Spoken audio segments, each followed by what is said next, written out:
திண்டுக்கல் மாவட்டம் வேடச்சந்தூர் அருகே லந்தக்கோட்டையில் தண்ணீர் பிரச்சனையை காரணம் காட்டி பொதுமக்கள் வாக்குவாதத்தில் ஈடுபட்டதால் அதிமுக வேட்பாளர் தம்பிதுரை பிரச்சாரத்தை ரத்து செய்து பாதியிலேயே திரும்பிச் சென்றார். கரூர் மக்களவைத் தொகுதியில் போட்டியிடும் அதிமுக வேட்பாளர் தம்பிதுரை தமது தொகுதிக்கு உட்பட்ட திண்டுக்கல் மாவட்டம் லந்தக்கோட்டை பகுதியில் பிரச்சாரம் மேற்கொண்டார். இதனை கேள்விப்பட்ட பொதுமக்கள் காலை குடங்களுடன் சாலையில் அமர்ந்தனர். அப்போது அங்கு வந்த தம்பிதுரையின் வாகனத்தை முற்றுகையிட்டு அவரை திரும்பி போகுமாறு கேட்டுக் கொண்டனர்.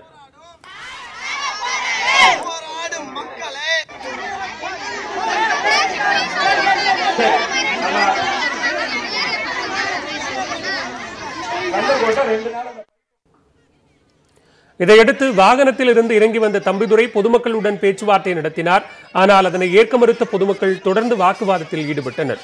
அப்போது சிலர் செல்போனில் வீடியோ எடுத்ததற்கு தம்பிதுரை எதிர்ப்பு தெரிவித்தார்.